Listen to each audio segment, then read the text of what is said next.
this is Angela, the Adult Services Coordinator at the Bridgeport Public Library in Bridgeport, West Virginia. Welcome back to our BookTube channel. You might have noticed that I have yet again moved to a new location.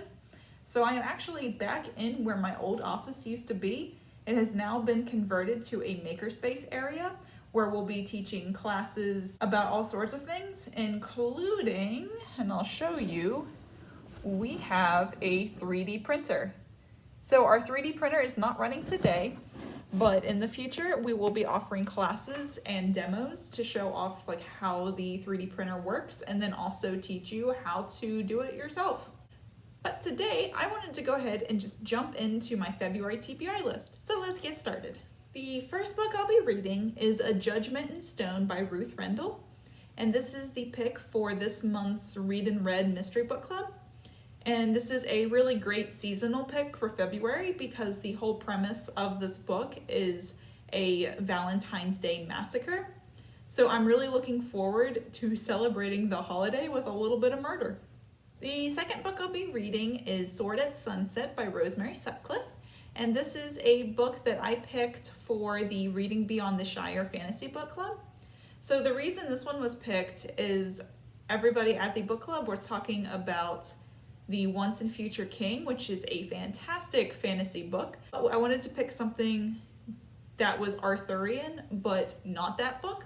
So this is the one I picked. This is technically not a fantasy book, so we're breaking the rules just a tiny little bit. This is actually a historical fiction book because what it is Rosemary Sutcliffe takes King Arthur and then reworks his story as if he was a Roman warlord. So instead of being the British hero that we all kind of think about nowadays, he is Roman in this story, and all the names have been changed to reflect that, and certain story elements that you might know from more fantastical tellings of the King Arthur story, so like Merlin and Lancelot and all of that, have either been removed or reworked in a more realistic historical fashion. This is actually one of my all-time favorite books.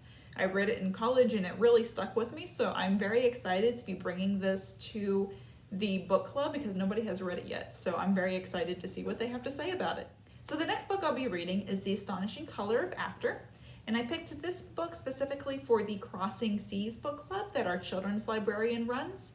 So Crossing Seas is the book club where a geographical location is picked every month, and then readers read something that was set in, inspired by, or written by an author from that region, and then come and talk about it and share what they found in the books that they read, and then compare and contrast what others found in the books that they read.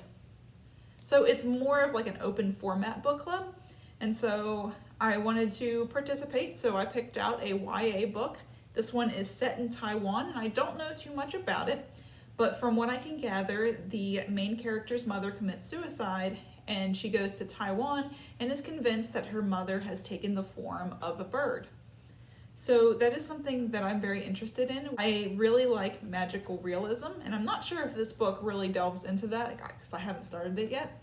But it sounds like it from what the dust jacket says. I really like it when YA books especially tackle big real life issues such as suicide or mental health, but then explore it in a more fantastical way, because I feel like when you are a young adult or a child and you are being confronted with some of these big issues, sometimes it's easier to kind of take things in a more fantasy route. Kind of reminds me of the book A Monster Calls by Patrick Ness. It explores real life issues and the effect that it has on the main character, who has a very vivid imagination, and I don't want to spoil too much, but there is a monster in the book that is more than just a monster.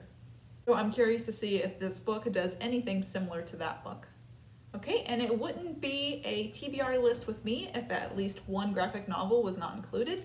So this is American Born Chinese. And so this plays into the Crossing Seas book club, but what I really picked this one for in particular is besides the Crossing Seas book club, we now have a year-long challenge going on here at the Bridgeport Public Library, and we're calling it the 2022 Global Reading Challenge. And so the premise is similar to the Crossing Seas Book Club. However, the Global Reading Challenge is open to all ages, so children through adults. And it's the same kind of deal, so a geographical location is picked every month, and then you read a book that was written by, inspired by, that was set in, inspired by, or written by an author from that geographical location. But instead of just coming in and having a book club about it, instead we have a display that's located in the main reading area. And there is a map there where you can place a sticker on the map to designate where you read. But the most important part of the display are the postcards that are there.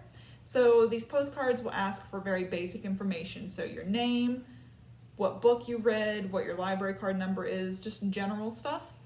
And then if you fill one of those out and give it to one of the desk staff, either at the front desk or back desk, those will get entered into a drawing at the end of the year. Now each patron only gets 12 chances because only one book a month will actually be entered into the raffle, and it does have to fit the criteria of the Global Reading Challenge.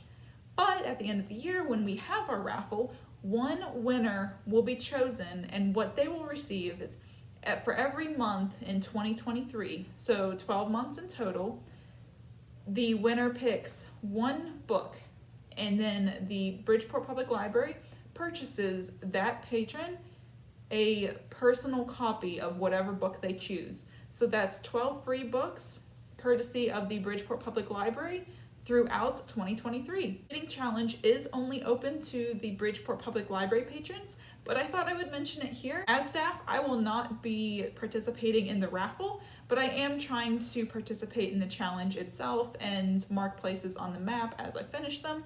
So for February, since it's East Asia, and I love graphic novels, and I've been really trying to expand the graphic novels I read. So instead of going for a manga, which would be very simple, instead tried to find something a little bit different. So I found this one, and it tackles one Chinese American story as he grows up in America, and all of the stereotypes that he's confronted with.